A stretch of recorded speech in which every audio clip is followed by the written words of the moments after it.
Good morning, dear students. This is class 10th, Social Science, Part Geography, Chapter number 4, Agriculture. And today my topic is Introduction, Types of Farming and Cropping Pattern. Students इस video के माध्यम से आज आप जानेंगे types of farming को और इसके साथ ही साथ क्रॉपिंग पैटर्न को। First, introduction. You know, students, India is an agriculturally important country as two-thirds of its population is engaged in agriculture activities.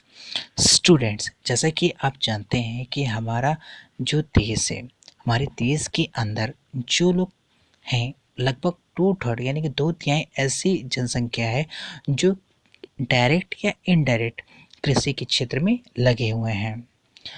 You know, agriculture or primary activities is an all important economic activity of man, and it serves as a base for all human activities.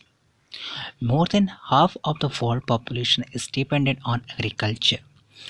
जैसा कि आप जानते हैं, agriculture एक प्राथमिक प्रतिक्रिया है जो लगभग बहुत पुराने समय से चला आ रहा है। ये एक इकोनॉमिक एक्टिविटी है जिसमें लोग इनडायरेक्ट या डायरेक्ट लगे होते हैं।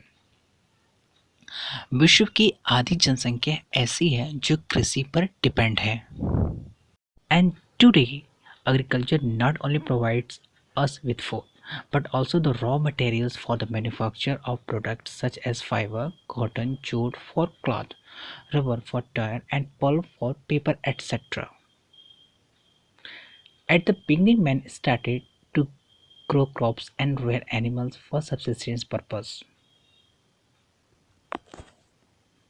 स्टूडेंट्स, जैसा कि मैंने आपको बताया कि कृषि आज के समय में ये पद्धति काफ़ी और आधुनिक हो चुकी है।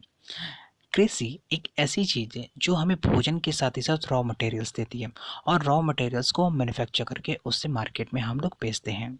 फॉर एग्जांपल मैं आपको बताता हूँ, कॉटन और जूट किस लिए होते हैं? क्लॉथ बनाने के लिए यानी कपड़ा बनाने के लिए। रबर जो होते हैं वो टायर बनाने के लिए होते हैं और इसके साथ ही साथ जो पल्प होते हैं वो क्या होता है? पेपर बनाने के लिए होते हैं। आज के बहुत साल पहले आपने देखा होगा कि जो मनुष्य जो होते थे सिर्फ खेती इसलिए करते थे जिससे उनकी जीविका चल सके। लेकिन आज के समय में हम देखते हैं जो हमारी कृषि की जो पद्धति है वो काफ़ी आगे बढ़ चुकी है, जिससे हमें बहुत सारे रॉ मटेरियल्स मिलते हैं जिन्हें हम मैन्युफैक्चर करके उसे मार्केट में बेचते हैं। स्टूडेंट्स, अभी आपने समझा कि जो एग्रीकल्चर यानी कि जो हमारी खेती करने की जो पद्धति है वो दिन पर दिन आगे बढ़ती चली जा रही है। अब अभी तक आपने यह समझा कि जो हमें जो रॉ मटेरियल्स मिलती है उसे हम लोग मैन्युफैक्चरिंग करके उसे मार्केट में बेच सकते हैं। ये सिर्फ सीमित नहीं सिर्फ भोजन तक है। आज हमारी जो खेती करने की जो पद्धति है उससे हमें बहुत ही मुनाफा हो रहा है। अब आप समझेंगे टाइप्स ऑफ फार्मिंग को। इसे कहीं कहीं टाइप्स ऑफ एग्रीकल्चर भी बोला जाता है, तो आप इसमें कंफ्यूज मत होइएगा। Types of farming. There are various types of farming system in different parts of the India. First, primitive subsistence farming. It is a slash and burn agriculture. It is done with the help of primitive tools like hoe, doe, and digging sticks and family community labor. The farming depends upon monsoon, natural fertility of the soil, and substitutability of other environmental conditions to the crops grown. Students, मैंने यहाँ पे एक शब्द का use किया है, इसे आप ध्यान से समझिएगा। The farming depends on monsoon, natural fertility and of the soil is a susceptibility of the environmental conditions to the crops grown. Students, जो टाइप्स ऑफ फार्मिंग में जो फर्स्ट होता है प्रिमिटिव सबसिस्टेंस फार्मिंग।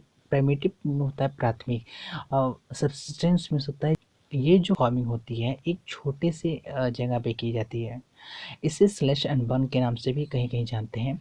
इसके अंदर पुरानी पद्धति के टूल्स का यूज़ किया जाता है, जैसे like do and taking stakes for and family community इसके अंदर क्या करती है, काम करती है। इसके अंदर कोई न्यू टूल्स का यूज़ नहीं किया जाता है, इसलिए इसे प्रिमिटिव सब्सिस्टेंस फार्मिंग बोला जाता है। स्टूडेंट्स, प्रिमिटिव सब्सिस्टेंस फार्मिंग को आप ऐसे भी समझ सकते हैं, it is practice on small patch of land with the help of primitive tools like होए एंड डिगिंग स्टिक्स। स्टूडेंट्स, जैसे कि प्रिमिटिव सब्सिस्टेंस फार्मिंग का मतलब यह होता है कि ये एक प्राचीन पद्धति होती है। इस पद्धति के अंदर न्यू टूल्स का यूज़ नहीं किया जाता है, उस समय हाथों का यूज़ और टूल्स जो होते थे, जो हाथ से बने थे, उनका यूज़ किया जाता था। और ये छोटे से स्थान पर इनकी प्रैक्टिस की जाती थी, बड़े पैमाने पे इनकी प्रैक्टिस नहीं होती थी।